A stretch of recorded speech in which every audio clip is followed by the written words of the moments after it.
Good morning everyone, सबको नमस्कार। Class start हो गया आप सभी को बताने के बाद मुझे अगर आपने मुझे देखना सुनना शुरू कर दिया है तो बताएंगे। हमारे साथ जुड़ गए हैं राघवेंद्र सिंह, केशव वर्मा, प्रतीक, आशीष, संजय मोराल, पंकज, मोहित, रविकेश, ऋषभ, धर्मेंद्र, सचिंद्र, प्रद्युम्न, बजरंगी प्रसाद गुप्ता, युग, विजय वर्मा, रोशन, आकाश जैन, भाई जय हिंद, विकास कुमार, आकाश कनौजिया, अंजलि मोराल, सचिंद्र जी कह रहे हैं यस सर, और ये वीडियो क्लियर है, ठीक है। बजरंगी का हमारे पास में आ गया है कंफर्मेशन। हंसराज वैष्णव कह रहे हैं गुड मॉर्निंग। विकास यादव कह रहे हैं मैं भी हूँ। पंकज सरोज, रवि किशन, अभिषेक, सोनू, मोहित, ठीक है। ओके चलो, जो हम कल हमने क्लास में पढ़ा था अब उससे हम आगे बढ़ते हैं। कल की क्लास में आपको बताया था ओम का नियम V equal to I R, एक है ना। इसी ओम के नियम को आप ऐसे लिख सकते हैं I equal to V by R, और इसी ओम के नियम को ऐसे लिख सकते हैं R equal to V by I, है ना। ये ओम के नियम जो है ये तीन प्रकार से हम लिख सकते हैं। इसकी जो फेमस फॉर्म है जो बच्चों को रटी रहती है वो होती है V equal to I R, है ना। तो यहाँ से हम कुछ बातें क्लास के अंदर डिस्कस करेंगे वन बाई वन, उन सबको आपको समझना है, ठीक है। मनीष, कमल, पंकज, अभिषेक, जाहिद अली, रोहित कुमार, मनीष कुमार, अरविंद लोधी, नमस्कार नमस्कार नमस्कार, गुड मॉर्निंग जो भी आप भेज रहे हैं। अब आज का रंगारंग कार्यक्रम इन फॉर्मूले से जुड़े हुए क्वेश्चन हम शुरू करेंगे, ठीक है। तो सबसे पहले कौन सा क्वेश्चन किया जाए?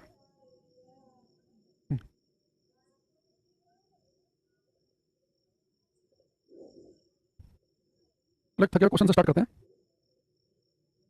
ये क्वेश्चन आपको करना है, देखो उन्होंने गूगल ट्रांसलेशन ने करंट को वर्तमान लिख दिया। यहाँ पे करंट का मतलब क्या होता है फिजिक्स में? धारा। ये करंट अफेयर नहीं है कि वर्तमान में क्या चल रहा है। कई बार इतने थके क्वेश्चन भी पेपर में पूछता है, कह रहा है कि consider the following incomplete statement, निम्नलिखित अपूर्ण कथन पर विचार करें। और स्टेटमेंट क्या है कि Ohm's law relate potential difference with, Ohm का नियम दिए गए प्रतिरोध के लिए विभवांतर और खाली इस्तेमाल से संबंधित है। लुप्त शब्द के लिए उपयुक्त विकल्प आपको बताना है, the suitable choice for the missing word. तो कह रहा है कि ओम का नियम जो है वो पोटेंशियल डिफरेंस और किसके बीच में संबंध बताता है। आपको आंसर ओम का नियम V equal to I R. Ohm का नियम यहाँ पे आर तो किसी तार की भौतिक अवस्था है, फिजिकल स्टेट हम नहीं बदलेंगे, तो V और I क्या होता है? समानुपाती। तो ओम का नियम जो है वो V और I के बीच का संबंध है, इसका जो आंसर बनेगा वो हमारा बनेगा सी ऑप्शन। तो कई बार जो है वो आपको इतनी आसान बात भी देखने को मिलेंगी। ये सबका ठीक है। क्वेश्चन नंबर लिखते रहो, एक क्वेश्चन नंबर 1 करेंगे।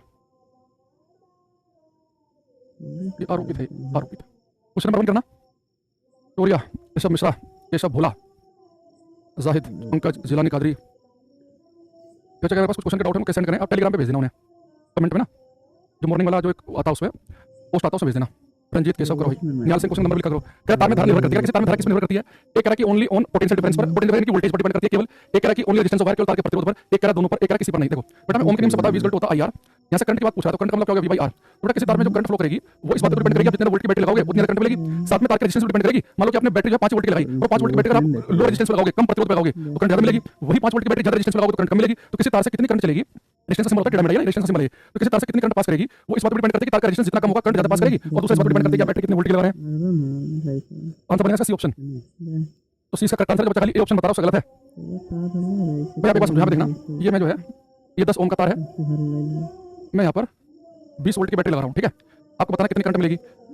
इस बार मैंने लिया 20 ओम का तार और बैटरी इस बार भी 20 वोल्ट की लगाई है। यहाँ देखो कितनी करंट मिलेगी। दोनों केस में 20 वोल्ट की बैटरी लगा रहा हूँ, पर एक बार 10 ओम के तार पे, एक बार 20 ओम के तार पे। तो यहाँ चेक करना भाई V इक्वल टू क्या होता है? I R. V कितना है? 20 वोल्ट है, करंट निकालनी है, रेजिस्टेंस कितना है? 10 ओम, 10 दूनी 20, तो करंट मुझे 2 एम्पीयर मिल गई। यहाँ जाओ V equal to I R लगाओ, वोल्टेज तो 20 है, करंट निकालनी है, रेजिस्टेंस कितना है? 20, तो 20 से 20 कट गया, करंट यहाँ पे 1 एम्पीयर की आई। यानी कि वोल्टेज तो सेम ही थी, 20 वोल्ट यहाँ 20 वोल्ट यहाँ, लेकिन 20 वोल्ट की बैटरी लगाने पे करंट कितनी मिल रही है? 2 एम्पीयर। यहाँ 20 वोल्ट की बैटरी लगाने पे करंट कितनी मिल रही है? 1 एम्पीयर। तो वोल्टेज के साथ में डिपेंड करता है कि रेजिस्टेंस कितना है, ये भी इंपॉर्टेंट है। जो बच्चे सी आंसर बता रहे हैं इसका उसका ठीक है, बाकी का गलत है। देखो अगर खाली जो बच्चा ए बता रहा है, अगर करंट खाली वोल्टेज पर डिपेंड करती, यहाँ 20 वोल्ट की बैटरी, यहाँ 20 वोल्ट की, तो दोनों का करंट सेम ही मिलनी चाहिए थी।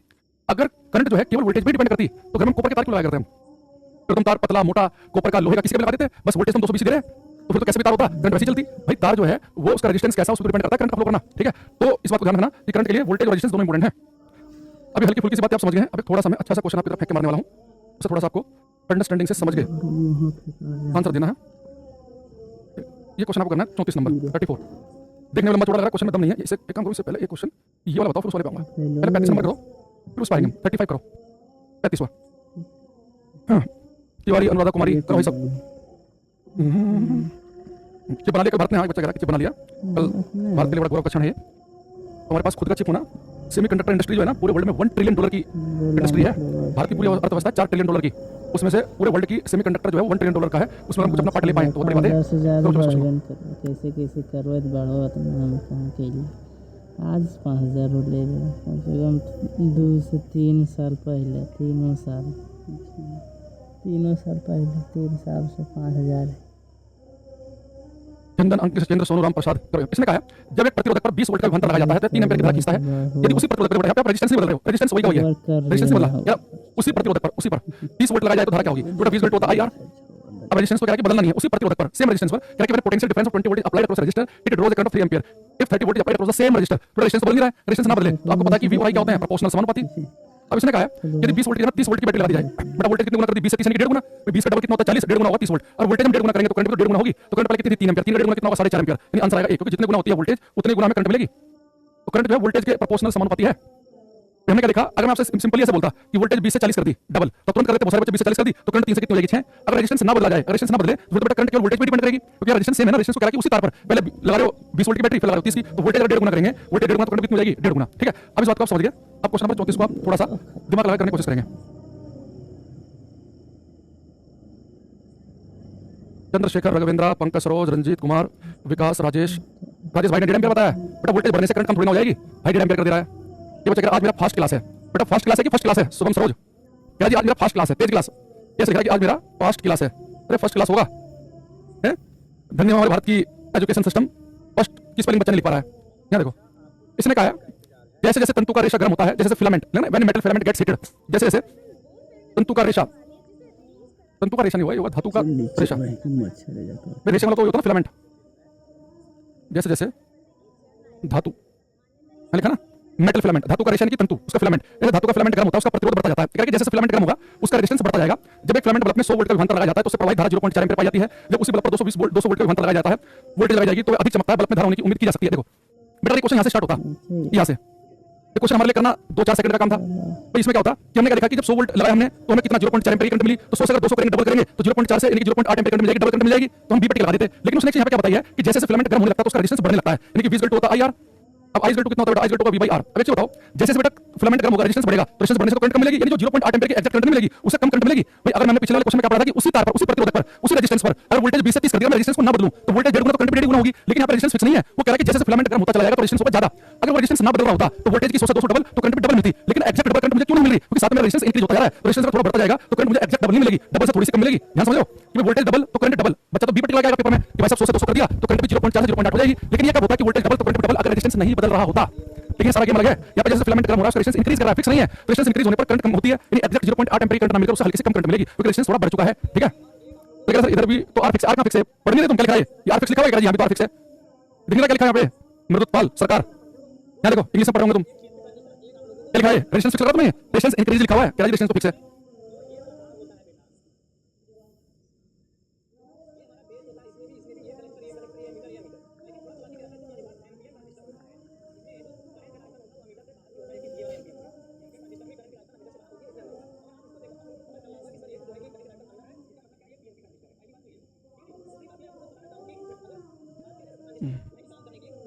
क्वेश्चन नंबर 40, इसे कोई गलत नहीं करेगा, आसान है। ये बच्चा कह रहा है तो मैंने पढ़ाई नहीं। तो बेटा सारे बच्चे पढ़ लेंगे तो सबके 100 में 100 नंबर आएंगे तो फिर नौकरी किसे देंगे? टीचर को बच्चों को बाहर भी तो निकालना है, सबको थोड़ी नौकरी देनी है, भारत में जनसंख्या बहुत ज्यादा है। इसने कहा है जब 12 वोल्ट की बैटरी को किसी अज्ञात प्रतिरोध से जोड़ा जाता है, when 12 volt battery is connected across an unknown register, जब 12 वोल्ट की बैटरी को एक अज्ञात प्रतिरोध से जोड़ा जाता है तो परिपथ में 2.5 मिली एम्पीयर की धारा प्रवाहित होती है। प्रतिरोध का मान ज्ञात कीजिए। देखो कितने वोल्ट की बैटरी लगाई? 12 वोल्ट की। जब 12 वोल्ट की बैटरी को किसी अज्ञात प्रतिरोध से जोड़ा जाता है तो कितनी करंट पास करती है? 2.5 मिली एम्पीयर करंट पास करती है। तो रेजिस्टेंस बताना है। तो आपको इस क्वेश्चन कुछ में है ही नहीं, इसमें मैं वी भी रखा है 12 वोल्ट, करंट भी रखा है 2.5 मिली एम्पीयर। रेजिस्टेंस बताओ, बस आपको ध्यान रखना है भाई करंट का जो एसआई यूनिट हो एम्पीयर है ना कि मिली एम्पीयर। तो मिली एम्पीयर को एम्पीयर में बदलना कुछ बच्चे भूल जाते हैं, उनका आंसर गलत आएगा। वो सारे ऑप्शन जो है 48 के आसपास के हैं, यानी कि कुल मिलाकर जो मिली एम्पीयर को एम्पीयर में चेंज नहीं करेगा वो गलत आंसर देगा। अगर देखो मिली एम्पीयर का मतलब क्या होता है? मैंने कहा कि मिली का मतलब होता है 10 की पावर -3। बस अब कुछ बचा ही नहीं है। V = IR, R कितना हो जाएगा? V/I। V की वैल्यू कितनी है? 12, I की कितनी है? 2.5 गुना 10 की पावर -3, तो पॉइंट हटाएंगे तो 0। ठीक है, तो मैं देखो सोल्व करते हैं। 10 की पावर -3 ऊपर जाके हो जाएंगे प्लस का 3 पावर, नीचे 25 लिखा है, 25 चौका 100, 0, 12 चौक 48, 2 0 आएंगे, 4800 ओम आएगा। जिनका 4800 आ रहा है उनका ठीक है, बाकी कोई और किसी और पट्टी लगा रहे हैं तो यानी कि उनकी कैलकुलेशन कमजोर है या उन्होंने मिली एम्पीयर को एम्पीयर में नहीं बदला है। देखो वो सारे बच्चे कहते हैं हमारे न्यूमेरिकल गलत हो जाते हैं। 10 में से 6-7 न्यूमेरिकल बच्चा केवल इसलिए गलत करता है कि वो सीधे सीधे फॉर्मूले के अंदर वैल्यू पुट कर देता है। वो ये नहीं देखता कि क्या मैं ऐसा यूनिट यूज कर रहा हूं कि नहीं। भाई टाइम देखा मिनट में पुट कर देगा, टाइम को सेकंड में पुट करना है, रेजिस्टेंस को ओम में ही पुट करना है, वोल्टेज को वोल्ट में करना है, करंट को एम्पीयर में रखना है, मिली माइक्रो ये सब कहीं मिलते हैं। तो मिली के जगह -3, माइक्रो के जगह 10 की पावर -6 हमें लिखना पड़ेगा और मिनट को बदलना पड़ेगा सेकंड में। ये छोटी-छोटी चीजें आप एडजस्ट करोगे तो कुछ क्वेश्चन तो आपको ऑटोमेटिकली ज्यादा होने लगेंगे। ठीक है।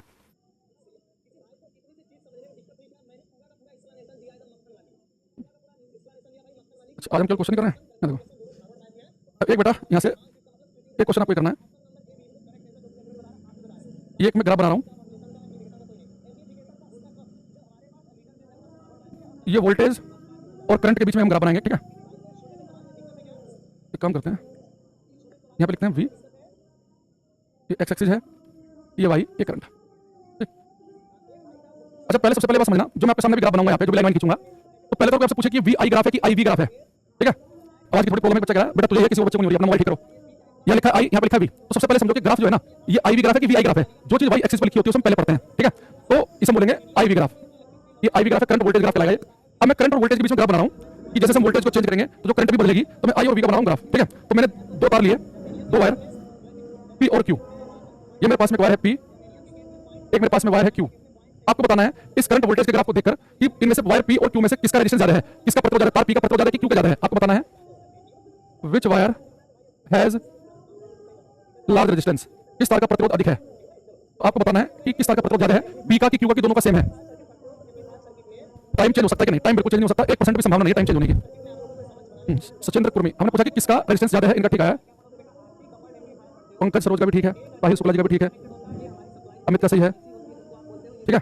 अमित श्यामल का भी ठीक है, सुरेश का भी, सब बच्चे ठीक दे रहे हैं। अर्जुन, सोनू, ऐसा तो भाई कंपटीशन बहुत बढ़ जाएगा। हाँ देखो, ये श्याम मोहन ने गलत कर दिया, ये चाहता है कि क्लास में कंपटीशन बढ़े। तिवारी जी का भी ठीक है, पेप्सी वाला का भी सही है। रंजीत देखो, अब देखो, अगर कभी जैसे मान लो एक ही ग्राफ में कभी अगर दो चीजों के बीच में कंपेयर कराए तो देखो आप कैसे करो।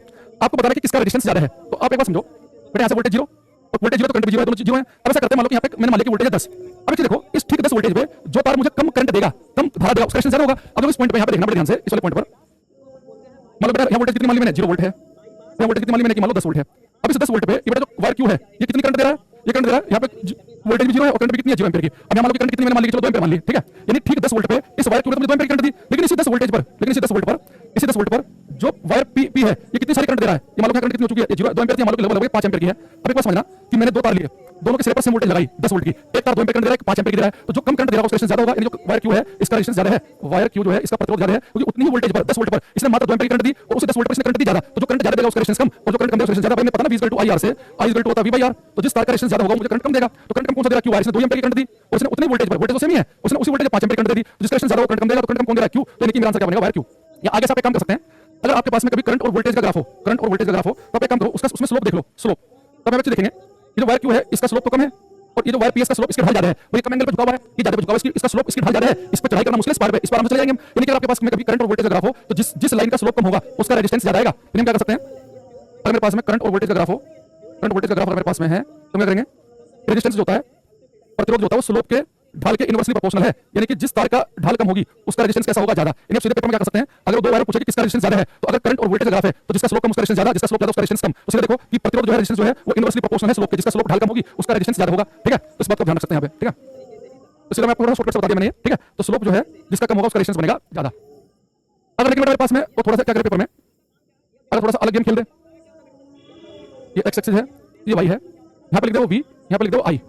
और बेटा आपके पास में वी आई ग्राफ, जो चीज वाई एक्सिस पे लिखी है पहले पढ़ते हैं। और आपके पास में वी आई ग्राफ हो, वी आई ग्राफ, तो मैं फिर से दो वायर लूं, एक वायर ए एक बी। मैं आपसे पूछूं कि बताओ किसका रेजिस्टेंस ज्यादा है, वायर ए का कि वायर बी का। तो आप क्या बताओगे, क्वेश्चन है विच वायर हैज लार्ज रेजिस्टेंस, किस तार का प्रतिरोध ज्यादा है, ये आपको बताना है। ये बताओ करो ये। बेटा वी और आई का ग्राफ है, सचिंद्र कुर्मी का सही आंसर है, नहीं इनका गलत आया, प्रकाश कुमार का ठीक है, तिलक मिश्रा का सही है, साहिल शुक्ला का सही है। करते रहो बाकी बच्चे भी।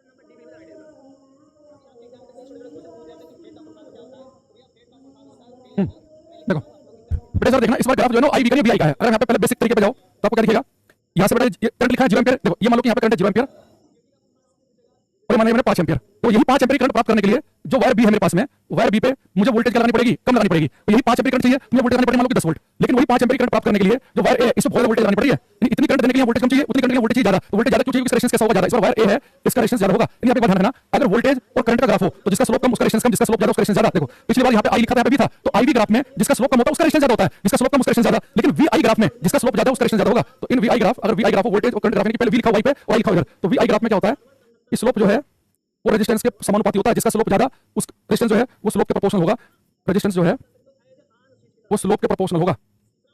स्लोप जिसका ज्यादा उसका रेजिस्टेंस ज्यादा। तो पेपर में ध्यान से पढ़ लेना कि वी आई का ग्राफ है कि आई वी का। अब मैंने ऐसे कैसे किया 10th क्लास में कि कंफ्यूजन मुझे ना हो, भाई वी आई ग्राफ है तो V I V is equal to I R पढ़ते हैं कि मुझे ऐसा लगा कि मैं सीधा सीधा पढ़ रहा हूं, V is equal to I R तो वी आई ग्राफ तो सीधा सीधा पढ़ रहा हूं, तो सीधा सीधा चलेगा, जिसका स्लोप ज्यादा उसका रेजिस्टेंस ज्यादा, जिसका स्लोप कम उसका रेजिस्टेंस कम। लेकिन आई वी इसमें लग रहा है कि उल्टा पढ़ रहे हैं, वी आई लगा ना सीधा पढ़ रहे हैं V is equal to I R तो वी आई, लेकिन पढ़ रहे हैं आई वी उल्टा पढ़ रहे हैं, उल्टा होगा, जिसका स्लोप कम उसका रेजिस्टेंस ज्यादा। तो ऐसे कुछ आप दिमाग में रख के याद कर सकते हैं कि अगर पेपर में वी आई ग्राफ हो यानी कि V I V is equal to I R सीधा सीधा पढ़ेंगे तो रिलेशन भी सीधा सीधा होगा, स्लोप कम रेजिस्टेंस कम, स्लोप ज्यादा रेजिस्टेंस ज्यादा। ठीक है, ओके।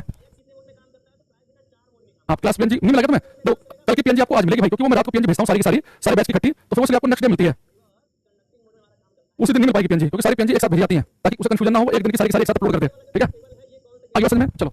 अब इस चैप्टर की एक रीढ़ की हड्डी, एक इंपॉर्टेंट पार्ट इसका, हमने भी कुछ बातें पढ़ी रेजिस्टेंस से, कुछ बातें पढ़ी ओम के नियम से। अब इन्हीं का एक भाई है सीरीज और पैरेलल कॉम्बिनेशन। अब हम क्लास में बात करेंगे सीरीज कॉम्बिनेशन की और पैरेलल कॉम्बिनेशन की। यहां पे लिखेंगे हम सीरीज कॉम्बिनेशन श्रेणी क्रम।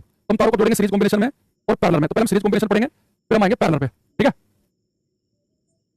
एक बच्चा कह रहा है डीपी सर आपके ही क्लासमेट हैं। डीपी सर मेरे क्लासमेट तो नहीं है भाई, डीपी सर वो कह रहा है मैथ के टीचर हैं, डीपी सर क्लासमेट तो नहीं, साथ में उन्होंने पढ़ाया है, क्लासमेट नहीं है। अब डीपी सर कौन सा कह रहा है, पूरा नाम बताओगे तो शायद मैं बता पाऊं। तो बच्चा कह रहा है कि वीआई ग्राफ का यूज हम लोग ओम्स लॉ वेरिफिकेशन में भी करते हैं, बिल्कुल सही कहा बच्चा। ये देखो जो ओम का नियम जो है ना बेटा, वो कंडक्टर चालकों पे काम करता है। अगर आप किसी कंडक्टर के लिए वी और आई का ग्राफ बनाओगे ना, वो बिल्कुल स्ट्रेट लाइन आएगा। लेकिन अगर ये वीआई का ग्राफ आप किसी और पे बनाएंगे सेमीकंडक्टर अर्धचालक पे, वो स्ट्रेट लाइन आएगा, कर्व शेप में आएगा। तो यानी कि वो ओम का नियम को फॉलो नहीं कर रहे हैं। ठीक है, एक और मूर्ख आ गया, कह रहा है आप डीपीपी नहीं डालते यार भाई, हम क्लास में क्वेश्चन करवा लेते हैं। डीपीपी की जगह होते हैं क्लास में क्वेश्चन ना करें, या तो क्लास में डीपीपी हो जाता है भाई। अरविंद कुमार से करो, आप फिर उससे क्या करो, एग्जिट कर लो, है ना। तो अब आपके हिसाब से चीजें नहीं हो पाएंगी, कोई आप अकेले तो नहीं उसमें।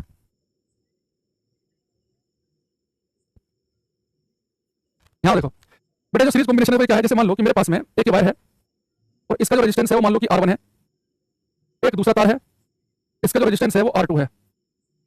ठीक है, तो मेरे पास में ये दो तार है, एक का प्रतिरोध R1 एक का R2, दो से ज्यादा भी हो सकता है, कम से कम दो तो होनी चाहिए, 3 4 5 10 हजार लाख जितना मन करे उतने तार आप ले सकते हैं। ठीक है, अच्छा अब मेरे पास में दो तार हैं R1 और R2, अगर मैंने सीरीज में जोड़ूं, श्रेणी क्रम में, सीरीज में जोड़ने का तो मतलब क्या होता है कि आप एक तार का आगे वाला सिरा दूसरे तार के पिछले वाले सिरे से जाके चिपका दो। जैसे कि अगर आप एक काम करें, ये तार लिया आपने, इसका आगे वाला सिरा इसके पिछले वाले सिरे से आपने कनेक्ट कर दिया, तो बेटा हमारा बन गया सीरीज कॉम्बिनेशन। तो दो तारों को सीरीज में जोड़ने का मतलब है कि एक का आगे वाला सिरा दूसरे के पिछले वाले सिरे से जोड़ दो। इसका मतलब है कि तारों को ऐसे जोड़ देना कि आपको तार की लंबाई बढ़ती हुई दिखाई दे, बढ़ती हुई। ठीक, अब मैंने दो तार जोड़ दी सीरीज में, अब बेटा दो तार आप सीरीज में जोड़ देंगे। अभी जो इन दो तारों को जोड़ के सिंगल तार बन गया, तो ये पहले अलग अलग थे, पहले अलग अलग थे, ये अलग आपने कहा जोड़ दिया सीरीज में। तो आप सीरीज में जोड़ेंगे तो अब जो सिंगल तार बना, इसका जो रेजिस्टेंस बनेगा कितना आएगा। तो दो तारों को सीरीज में जोड़ने के बाद में इनका जो इक्विवेलेंट रेजिस्टेंस आता है, जो तुल्य प्रतिरोध आता है, वो आता है R1 + R2। यानी कि सीरीज में बड़ा आसान है, इस तार का रेजिस्टेंस 5 ओम था, मान लो इसका 10 था, सीरीज में जोड़ने का टोटल कितना बन जाएगा, 10 और 5 15, सिंपल जोड़ना है। मेरे पास एक तार और होता, उसका रेजिस्टेंस भी ऐसे जोड़ देता, एक और होता ऐसे जोड़ देता। यानी अगर तार सीरीज में है, उनका तुल्य प्रतिरोध निकालना एक तीसरी क्लास का बच्चा भी कर सकता है, R1 + R2 + R3 + R4। ठीक है, तो तारों को सीरीज में जोड़ना बड़ा आसान काम है। यानी इसका मतलब ये है कि जब तार सीरीज में जोड़ेंगे तो रेजिस्टेंस बढ़ेगा। ठीक है भाई, एक तार का रेजिस्टेंस 20 था, एक का 30 था, सीरीज जोड़ के टोटल कितना बन गया, 50 बन गया। तो जब तारों को सीरीज में जोड़ते हैं तो रेजिस्टेंस क्या होता है, बढ़ जाता है। ठीक है, यानी कि बात सभी को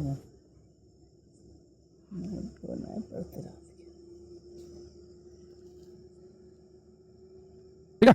देखो कृष्णा पदा मैथी भाई पैरेलल वाला बताएंगे, अभी पहले सीरीज वाला सुन लो। देखो अब ये बेटा मैंने तार जोड़े सीरीज में, अब एक काम करते हैं, यहाँ पर मैं एक बैटरी कनेक्ट करता हूँ। ये पूरा सीरीज कॉम्बिनेशन समझना, ये आसान लगता है बच्चों, जब आगे बड़े बड़े क्वेश्चन आएंगे आप भूल जाते हैं तुम्हारे।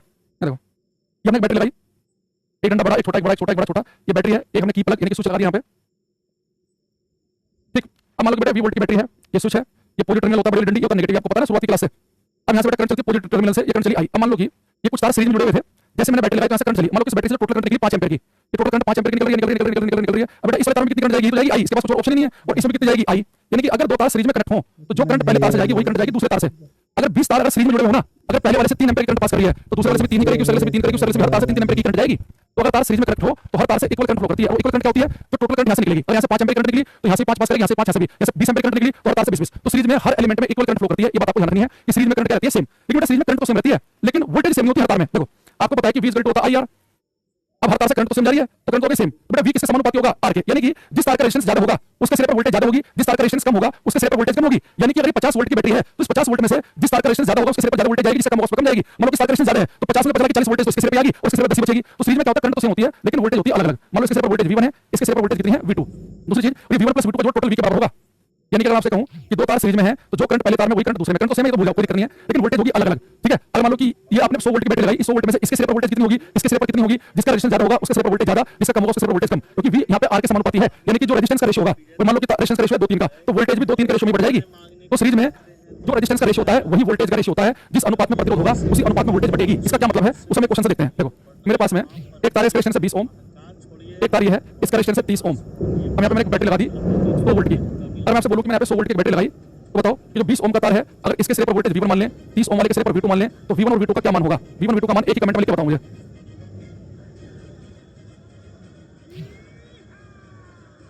जब तार से धारा प्रवाहित होती है तो तार को कर देने पर करंट क्यों नहीं? तार को कर देने पर गुड्डू क्या लिखा समझ में आ रहा है? सुमन दे, ये सब फेडो पैटर्न में लगभग लगभग इसी के आसपास के क्वेश्चन आएंगे, ठीक है? देखो अब आप एक चीज देखना, बेटा मेरे पास में दो तार हैं, दोनों जुड़े हुए सीरीज में, सीरीज जुड़े ना, एक आगे वाला सिरा दूसरे के पीछे वाले सिरे से। ये सीरीज को कंफर्म करने के लिए काम क्या करो आप सोचोगे यहाँ से जो करंट चलेगी, ये करंट चली आई, वही करंट इससे भी जाएगी, वैसे भी जाएगी, दोनों सेमी करंट जाएगी, दोनों सीरीज में है। अगर इससे करंट जाएगी 2 एम्पीयर की, इससे भी जाएगी, दोनों सीरीज में है। तो मैंने सीरीज में आपको क्या बताया था कि जिस रेशियो में रेजिस्टेंस होगा ये वोल्टेज उसी रेशियो में बढ़ेगा। आप रेजिस्टेंस का रेशियो देखो कितना है, एक तार का रेजिस्टेंस 20 ओम, एक का है 30 ओम। अगर आप रेशियो निकालेंगे तो रेशियो कितना आएगा? तो ये रेशियो आ जाएगा रेजिस्टेंस का 2-3। अगर रेजिस्टेंस का रेशियो 2-3 है तो वोल्टेज भी किस रेशियो में बढ़ेगी? 2-3 के रेशियो में बढ़ेगी। अब टोटल वोल्टेज कितनी है? 100। अब आपको इतना मैथ आता होगा, मैं मान के चल रहा हूं कि 100 वोल्टेज को क्या आप 2-3 के रेशियो में बांट सकते हो कि नहीं बांट सकते हो? मैं टोटल वोल्टेज है 100, उसे 2-3 के रेशियो में बांट दो, तो V1 निकालते हैं पहले। तो टोटल वोल्टेज कितनी है? 100। V1 का हिस्सा कितना है? 2। कितने में से? 2 और 3 प्लस 5 में से, तो 5 चौक 5 दूनी 10, जीवन की 40 वोल्ट आ गया। यानी V1 की वैल्यू आ गई 40 वोल्ट। तो आपको पता कि अगर 100 में से 40 वोल्ट आ गया तो यहाँ पे तो 60 ही बचेगा, या V2 अलग से निकाल के देख लो। टोटल वोल्टेज कितनी है? 100। 100 में V2 का हिस्सा कितना है? 3। कितने में से? 3 और 2 5 में से, तो 5 दूनी 10, 0 यानी कितना आ गया? 60 वोल्ट आ गया।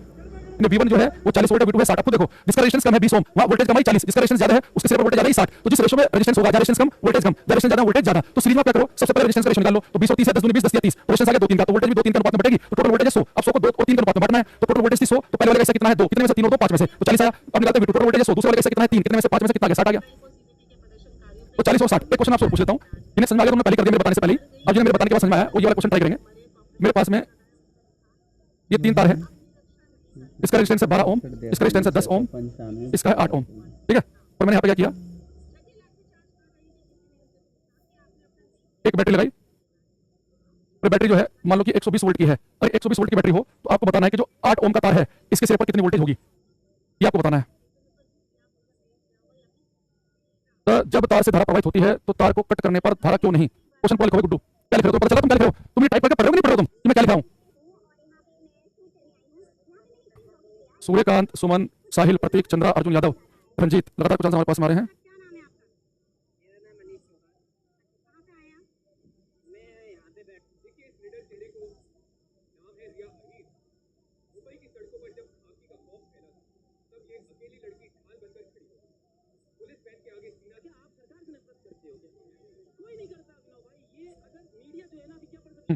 इसे लिखा है, यहाँ देखना ध्यान से। बेटा तीनों तार तो सीरीज में है, तो सीरीज में मुझे पता है कि जो वोल्टेज का रेशियो होगा, तो जो रेजिस्टेंस का रेशियो होगा उसमें वोल्टेज बढ़ेगी। तो रेजिस्टेंस का रेशियो कितना है? रेजिस्टेंस है 12 ओम, 10 ओम और 8 ओम। तो किससे कट जाएगा? 2 से कट जाएगा ना। तो 2 6 12, 2 5 10, 2 चौक 8। तो रेजिस्टेंस का रेशियो आ गया है 5 4 का। तो जिस रेशियो में रेजिस्टेंस वोल्टेज उसी रेशियो में है 5 4 में वोल्टेज बढ़ेगी। अब मुझे केवल V3 निकालना है, मान लो V1 है, V2 है, V3 है, तो V3 निकालना है। तो टोटल वोल्टेज कितनी है? 120। 120 है तो तीसरे वाले का हिस्सा कितना है? 4। कितने में से है? 6 और 5 11 11 4 15, तो 15 8 120, 8 चौक 32, तो यानी कि 32 वोल्ट आंसर आ जाएगा। तो पूरी क्लास में जितना मैंने कमेंट पढ़ा था सबका आंसर 32 वोल्ट ही था। एक पंकज कुमार का मुझे 64 दिखाई दे रहा है, ठीक है? एक राजस्थान पुलिस की तैयारी कर रहा हूं मैं, क्वेश्चन आएगा क्या भाई पता नहीं आएगा कि नहीं। अगर राजस्थान पुलिस का प्रीवियस ईयर देख लेना, ये राजस्थान पुलिस का बैच नहीं है, ठीक है? अगर राजस्थान पुलिस का बैच होता तो हम पूरा इसके ऊपर स्टडी करके आते हैं। ये बैच राजस्थान पुलिस का नहीं है ना भाई, अब फिर आपको खुद आपको मेहनत करनी पड़ेगी। तो ये गेम समझ में आ रहा है कि अगर तार सीरीज में हो तो वोल्टेज सेम नहीं होती है, जिस तार का रेजिस्टेंस ज्यादा उसके सिरे पर वोल्टेज ज्यादा आएगी। ये जो रेजिस्टेंस का रेशियो होगा उसी रेशियो में वोल्टेज बढ़ जाएगी, ठीक है? ओके, अच्छा अब एक बच्चा कह रहा है कि V = I R से करें, तो इस क्वेश्चन को अलग तरीके से भी कर सकते हैं, जैसे एक बच्चा जो कर रहा है, और उसमें अगर आप चाहो तो ऐसे भी कर सकते हो। ऐसे क्वेश्चन में भाई सीरीज में तीनों तार है तो टोटल रेजिस्टेंस निकाल लो। टोटल रेजिस्टेंस कितना निकलेगा? आपको आंसर 12 और 10 22 8 30 30 ओम निकलेगा। टोटल वोल्टेज कितनी है? 120 वोल्ट है। तो करंट निकाल लो, तो V = I R से करंट निकालोगे तो वोल्टेज 120, करंट निकालना, रेजिस्टेंस है 30, तो 30 चौका 120 करंट आ गई 4 एम्पीयर की, यानी कि करंट 4 एम्पीयर की निकल आई। तो 4 एम्पीयर करंट निकलेगी तो हर तार से कितनी करंट पास करेगी? यहाँ से भी 4 एम्पीयर, यहाँ से भी 4 एम्पीयर, यहाँ से भी 4 एम्पीयर की पास करेगी। तो V = I R, I कितना तार में 4 और रेजिस्टेंस कितना 8, तो 8 चौक 32 वोल्टेज आ गया। यहाँ पे आ जाएगा 40, यहाँ पे आ जाएगा 48। आप ऐसे भी कर सकते हैं, ठीक है? तो पहले आप क्या कर सकते हैं? टोटल रेजिस्टेंस निकालो, फिर टोटल करंट निकाल लो, फिर वो करंट सीरीज में तो हर एक करंट सेम जाएगी, ऐसे भी कर सकते हैं। ये सिंपली आप ऐसे कर सकते हैं कि जो रेजिस्टेंस का रेशियो है वही वोल्टेज का। देखो इसमें मैं तो यहाँ बता रहा हूं, पेपर थोड़ा ना वैसे करोगे, पेपर में आपको दिखेगा रेजिस्टेंस रेशियो कितना है? 6 5 4 का है, तो 6 5 4 में तो वोल्टेज भी 6 5 4 में होगी। यहाँ पे हमें बताना कि कितना वोल्टेज है, तो 6 5 4 का रेशियो टोटल 120 है। 120 में इसका हिस्सा कितना बनेगा? 6 5 4 में 4, टोटल कितनी? 15 15 120 यानी कि 832। आप दो स्टेप में कर सकते हैं, आपकी मर्जी आपको कैसे करना है। ये मैं इसलिए बता रहा हूँ कि जो रेजिस्टेंस का रेशियो है उस रेशियो में वोल्टेज बढ़ती है, क्योंकि हम पैरेलल में भी इसी के आसपास की ही चीजें करने वाले हैं आगे चल के, तो इसलिए इसी के साथ थोड़ा ध्यान रखेंगे तो ठीक रहेगा। अब हमारे पास में सीरीज कॉम्बिनेशन में कुछ पढ़ने लायक है नहीं। सीरीज में क्या है? R1 + R2 + R3 + R4, resistance निकालना तो बड़ा आसान है, 20 तार भी सीरीज में है, सबका रेजिस्टेंस जोड़ दो, काम खत्म हो गया। और दूसरा क्या है कि वोल्टेज निकालनी है, जो रेशियो रेजिस्टेंस का वही वोल्टेज का, वैसे भी कर सकते हैं, ठीक है? ये राम राज मीणा भाई तुझे कम सुनाई दे रहा है? मैंने भी पूरा स्टेटमेंट बोला, तेरे तक आवाज पहुंची नहीं पहुंची है? राजस्थान पुलिस की तैयारी कर रहा हूं, उसमें क्वेश्चन आएगा क्या? अभी क्या बताया मैंने कि क्या ये बैच राजस्थान पुलिस का नहीं है? तो राजस्थान पुलिस का नहीं, तो राजस्थान पुलिस में कैसे क्वेश्चन आते हैं आपको खुद देखना पड़ेगा। राजस्थान पुलिस का बैच थोड़ी ना है। अरे मीणा जी आज पहुंच रही आप तक मेरी, ये खाली होटल के दिखाई दे रहे हैं, ऐसा तो नहीं कि मेरी आवाज मुझे सुन रही हो, आप तक पहुंच ना पा रही हो। अब आते हैं पैरेलल पे। अरे मुझको सेकंड मत क्या क्लास में, पैरेलल कॉम्बिनेशन, समानांतर क्रम, पैरेलल, ठीक है? देखो इसमें थोड़ा सा पढ़ने की चीज होंगी पैरेलल में, ये कॉम्बिनेशन ज्यादा मजेदार होता है, ज्यादा बड़े क्वेश्चन बनते हैं, टीचर भी पेपर में पूछता है तो कोशिश करता है कि पैरेलल से पूछूं, सीरीज में कुछ खास है नहीं पढ़ने के लिए, ठीक है। देखो पैरेलल में क्या है, इस बार मान लो कि मेरे पास एक कार्य था, इसका रेजिस्टेंस है R1, दूसरे वाला इसका रेजिस्टेंस है R2। अगर मैं इन दोनों के आगे वाले सिरे एक जना जोड़ दूं, इनके आगे वाले सिरे एक साथ जोड़ दूं, ये वाला सिरा यहाँ पे चिपका दिया और पिछले वाले सिरे एक जना जोड़ दूं, ये हमारा कहलाता है पैरेलल कॉम्बिनेशन। इन सीरीज में क्या करते हैं, एक आगे वाला सिरा दूसरे के पिछले सिरे के सीरीज में जोड़ते हैं तो लंबाई बढ़ती दिखती है। पैरेलल में क्या करते हैं, आगे वाले सिरे एक पिछले की मोटाई बढ़ती दिखेगी, तो इसके आगे वाले सिरे चिपका दिया और पिछले वाले से चिपका दिया, बेटा तार जुड़े हो पैरेलल में समानांतर क्रम में। अब इनका तुल्य प्रतिरोध बिल्कुल सीरीज की तरह निकलेगा आसानी से। और एक का रेजिस्टेंस R1 है, एक का R2, जब पैरेलल में जोड़ देंगे, आगे वाले से एक जना पिछले वाले एक जना जोड़ देंगे, तो जो इस तार बनेगा इसका रेजिस्टेंस जो आएगा वो कैसा आएगा। पैरेलल में बेटा इक्विवेलेंट रेजिस्टेंस का फार्मूला होता है 1/R1 + 1/R2, और ये दो के जगह तीन तार होते तो +1/R3, एक होता तो +1/R4, ये ऐसे चलता। तो पैरेलल में बेटा ये रिलेशन होता है 1/R1 + 1/R2 + 1/R3 + 1/R4, ये चलता पैरेलल में, ठीक है। अब यहां से हमारे पास पढ़ने के लिए कुछ बड़े-बड़े चीजें हैं। अगर मैं आपसे कहूं कि मेरे पास एक तार का रेजिस्टेंस जो है वो 40 ओम है, एक का रेजिस्टेंस जो है वो 60 ओम है, अगर इन्हें पैरेलल में जोड़ा जाए समानांतर क्रम में तो तुल्य प्रतिरोध कितना बनेगा, इक्विवेलेंट रेजिस्टेंस क्या आएगा अगर इन्हें पैरेलल में जोड़ दिया जाए 40 और 60 को, जब पैरेलल में जोड़ेंगे तो तुल्य प्रतिरोध कितना निकल के आएगा, ये आपको बताना है। तिलक मिश्रा, चंदन शेखर चौहान, श्री मुकेश सचिंद्र, करो ये।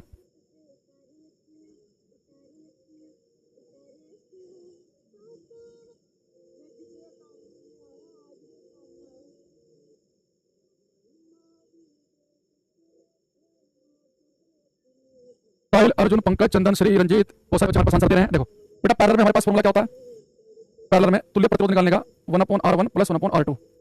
तो R1 की वैल्यू कितनी है 40, R2 की कितनी है 60, तो 40 और 60 कैलसियम ले लो, 120 आएगा, 40 × 120 60 × 120, तो कितना आ गया 5/120। तो सोल्व करेंगे तो 1/24। अब बहुत सारे बच्चे क्या कर रहे हैं क्लास में, वो 1/24 लिख दे रहे हैं। जितने बच्चे 1/24 लिख रहे हैं हम सबको लग रहा है भाई ये चीज देखो ना, ये 1/24 जो है वो 1/R इक्विवेलेंट की वैल्यू है, मुझे तुल्य प्रतिरोध निकालना है, इक्विवेलेंट रेजिस्टेंस, ये 1/24 1/24 R के लिए यहाँ पे इक्विवेलेंट रेजिस्टेंस कितना आएगा, तो हमें पढ़ना पड़ेगा, नहीं आएगा 24 ओम। तो बहुत सारे बच्चे पैरेलल में गलती कर देते हैं, ये सोल्व करते हैं कैसे सोल्व करेंगे, ये 1/24 ऐसे लगा देंगे, बेटा 1/24 1/R की वैल्यू है तो ये इक्विवेलेंट रेजिस्टेंस 24 ओम आएगा। अब देखो मैं आपको यहाँ से क्या बताना चाह रहा हूँ, आपने चीज में ध्यान दिया है, जो बिल्कुल नए बच्चे हैं, भाई एक का रेजिस्टेंस था 40 ओम, एक का 60 था, 40 और 60, एक का प्रतिरोध 40 एक का 60 है, जब मैंने जोड़ा पैरेलल में कितना बन गया 24 कम हो गया, यानी कि 40 और 60 को जोड़ के 24 आ रहा है। इन जब हम तारों को पैरेलल में जोड़ते हैं तो प्रतिरोध कम हो जाता है, तो एक है 40 एक है 60, दोनों में कितना रहा 24, तो 40 और 60 को पैरेलल जोड़ के 24 हो रहा है। अगर कभी आपके पास बड़े-बड़े प्रतिरोध हो और उनसे छोटा प्रतिरोध बनाना हो तो आपके पास छोटा रेजिस्टेंस है नहीं, तो बड़े-बड़े रेजिस्टेंस को जोड़कर पैरेलल में आप छोटा बना सकते हैं। और जब तार पैरेलल में जुड़ेंगे तो बच्चों को कहता हूं क्लास में ये बहुत काम की बात है, ध्यान रखना, जब तार पैरेलल में जुड़ेंगे कई बार पेपर में आपको सोल्व करने की जरूरत नहीं पड़ेगी, तो पैरेलल में बात ध्यान रखना, आप जिन तारों को पैरेलल में जोड़ेंगे इनका तुल्य प्रतिरोध हमेशा कितना आएगा, ये कितना है 24, यानी कि इनमें सबसे छोटा रेजिस्टेंस होगा ना उससे भी छोटा आएगा। अगर आप तारों को पैरेलल में जोड़ो, आपने 5 तार जोड़े पैरेलल में, इन पांचों में जो सबसे छोटा रेजिस्टेंस होगा हमारा तुल्य प्रतिरोध इक्विवेलेंट रेजिस्टेंस उससे भी छोटा आएगा। आप चाहे ट्राई करके देख लो, एक तार रेजिस्टेंस 1 ओम है, एक का 20 है, एक का 50 है, का 100 है, एक 20 50 100 जोड़ेंगे पैरेलल में तो तुल्य प्रतिरोध 1 ओम से भी कम आएगा, तो पैरेलल में रेजिस्टेंस छोटे से भी छोटा आता है, तो इस बात को जरूर ध्यान रखना, ठीक है। दूसरी चीज हम कल बहुत सारे क्वेश्चन करेंगे इससे, एक बात और ध्यान रखेंगे आप, यहाँ देखो बेटा मैंने 1 वोल्ट की बैटरी लगाई, एक प्लग की है, स्विच है, अब इसे देखना बेटा ये वाला तार देखो नीचे वाला, इसका आगे वाला से बैटरी कैसे जुड़ा है, पिछले वाला यहाँ से, ऊपर वाला तार देखो इसका भी आगे वाला से बैटरी जुड़ा है, पिछले वाला से जुड़ा है, तो पैरेलल वोल्टेज सेम रहती है, 20 वोल्ट की बैटरी है तो पहले तार के सिरे पर वोल्टेज 20 होगी, दूसरे के सिरे पर भी होगी, तो सीरीज में करंट सेम रहती है, पैरेलल में वोल्टेज सेम रहती है। अब ऐसा मान लो कि करंट चली, अब जैसे करंट चलेगी तो करंट कुछ इस तार में जाएगी कुछ इसमें जाएगी, तो जिस यहाँ चलेगी मान लो I1 यहाँ चलेगी I2, तो बेटा पैरेलल में करंट सेम होती है, पैरेलल वोल्टेज सेम होती है, करंट होती है अलग अलग। अच्छा जिस तार का रेजिस्टेंस कम होगा प्रतिरोध कम होगा वहाँ करंट ज्यादा जाती है, जहाँ करंट को कम प्रतिरोध मिलेगा मुसीबत मिलेगी ज्यादा जाएगा, यानी कि यहाँ पे होता है क्या पैरेलल में रेजिस्टेंस जो उल्टे रेशियो में करंट जाएगी, जिसका रेजिस्टेंस कम उसमें करंट ज्यादा, तो सीरीज में क्या होता है कि जिस तार का रेजिस्टेंस ज्यादा होगा उसके सिरे पर वोल्टेज ज्यादा होगी, तो सीरीज में रेजिस्टेंस और वोल्टेज का रेशियो सेम रहता है, जो रेजिस्टेंस का रेशियो है वही वोल्टेज का रेशियो है, लेकिन पैरेलल में जिसका रेजिस्टेंस कम उसमें करंट जाती है ज्यादा। तो अगर यहाँ पे रेजिस्टेंस का जो रेशियो है वो 2:3 का हो तो करंट का जो रेशियो है होगा 1/2 और 1/3। अब इसे रेशियो को हटाने के लिए एलसीएम से मल्टीप्लाई करो, यहाँ 6 आ जाएगा, 2 3 एलसीएम भी 6 आ जाएगा, तो 2 4 2 6 3 2 6, तो ये करंट का रेशियो बनेगा 3:2 का, यानी कि रेजिस्टेंस 2 3 के रेशियो में है तो करंट 3:2 के रेशियो में बनेगी, उल्टा रेशियो चलता है। हम कल करेंगे जो डिटेल में पढ़ेंगे इसके बारे में, अभी आप पैरेलल का फॉर्मूला लिख लो, कल बहुत सारे क्वेश्चन करेंगे हम, ठीक है। तो आज के लिए इतना करते हैं, तो बाकी मिलकर, ठीक है, थैंक यू। मृदुल सरकार, संतू, रोशन, अमित, राजू सेन, विजय कुमार बलिया को नमस्कार करते हैं, आज क्लास करते हैं समाप्त, बाय।